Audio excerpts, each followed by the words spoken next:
തിന്മകളും വ്യഭിചാരങ്ങളും തോന്നിവാസങ്ങളും പ്രചരിക്കുന്നത് ഇഷ്ടപ്പെടുന്ന ആളുകൾ ഫില്ലദീന ആമനൂ സത്യവിശ്വാസികളെ ലഹും അദാബുൻ അലീമുൻ ഫിദ്ദുനിയ വൽ ആഖിറ അവർക്ക് അല്ലാഹു തആല ദുനിയാവിലും ആഖിറത്തിലും ശക്തമായ ശിക്ഷ നൽകുമെന്നാ പറഞ്ഞത്. ആഖിറത്തിൽ മാത്രമല്ല ദുനിയാവിലും അല്ലാഹു ശിക്ഷ നൽകുമെന്നാ പറഞ്ഞത്. ഓർമ്മയുണ്ടല്ലോ, പരിശുദ്ധ റസൂലുള്ളാഹി സല്ലല്ലാഹു അലൈഹി വസല്ലമ തങ്ങൾ പറഞ്ഞ വളരെ ഭയപ്പെടേണ്ട പേടിക്കേണ്ട ഒരു ഹദീസ്, കുല്ലു ഉമ്മത്തി മുആഫാ, എന്റെ സമുദായത്തിലെ എല്ലാ ആളുകൾക്കും ഞാൻ മാപ്പ് നൽകുമ്പോ ഒരു വിഭാഗം ആളുകൾക്ക് ഞാൻ മാപ്പ് നൽകൂല. ആരാണവർ? ഇല്ലൽ മുജാഹിരീൻ, തിന്മകളെ പരസ്യമാക്കുന്നവർ, ചെയ്ത തെറ്റുകളെ പരസ്യമാക്കുന്നവർ. ഒരാളൊരു തെറ്റു ചെയ്തു, അയാളും അല്ലാഹുവും മാത്രം അറിഞ്ഞ പാപമാണെങ്കിൽ അല്ലാഹുവിന്റെ അഫ്വ് കൊണ്ടും റഹ്മത്ത് കൊണ്ടും അല്ലാഹു അയാൾക്ക് പുറത്തു കൊടുത്തേക്കാം.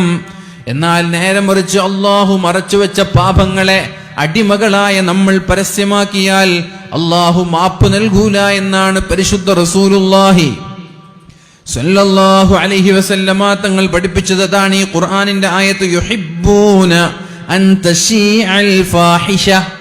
ഒരു തിന്മ വ്യാപകമാകുന്നതിനെ, പ്രചരിക്കുന്നതിനെ, പരസ്യമാവുന്നതിനെ ഇഷ്ടപ്പെടുന്നവർ ലഹും അദാബുൻ അലീമുൻ ഫിദ്ദുനിയ വൽ ആഖിറ, ദുനിയാവിലും ആഖിറത്തിലും അല്ലാഹു റബ്ബ് സുബ്ഹാനഹു വ തആല സഹിക്കാൻ കഴിയാത്ത വേദനാജനകമായ ശിക്ഷ നൽകുമെന്നാണ് പറഞ്ഞത്.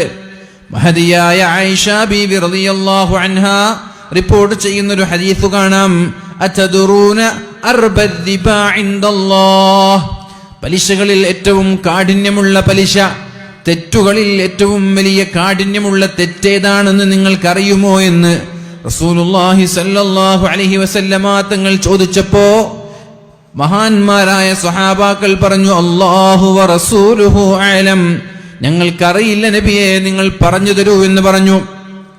നബി സല്ലല്ലാഹു അലൈഹി വസല്ലമ തങ്ങൾ പറഞ്ഞു, ഫഇന്ന അർബദ്ദിബാ ഇൻദല്ലാഹി ഇസ്തിഹ്ലാലു ഇർളി ഇംറിഇൻ മുസ്ലിമിൻ, ഒരു മുസ്ലിമായ ഒരു മനുഷ്യന്റെ അഭിമാനത്തെ പിച്ചി ചീന്തലാണ്.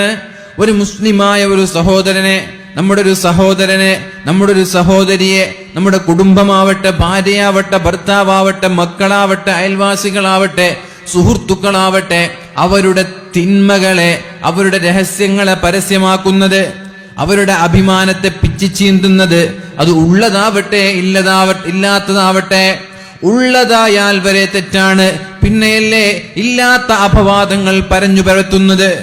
ഏറ്റവും വലിയ കാഠിന്യമുള്ള മഹാപാപമാണിതെന്ന് പരിശുദ്ധ റസൂലുള്ളാഹ്. ഇസ്തിഹ്ലാലു ഇർളി ഇംറിഇൻ മുസ്ലിമിൻ, ഓരോ മനുഷ്യർക്കും അവരുടേതായ പേഴ്സണാലിറ്റി ഉണ്ട്, അവരുടേതായ അഭിമാനമുണ്ട്, അവരുടേതായ ഇസ്സത്തുണ്ട്, അന്തസ്സുണ്ട്. ആ അന്തസ്സിന് കളങ്കം പറ്റുമാർ, ആ അന്തസ്സിന് വികലമാക്കുന്ന രീതിയിൽ ഇല്ലാത്ത അപവാദങ്ങൾ പ്രചരിപ്പിക്കുന്നത്, അല്ലെങ്കിൽ ഉള്ള തെറ്റുകൾ തന്നെയാവട്ടെ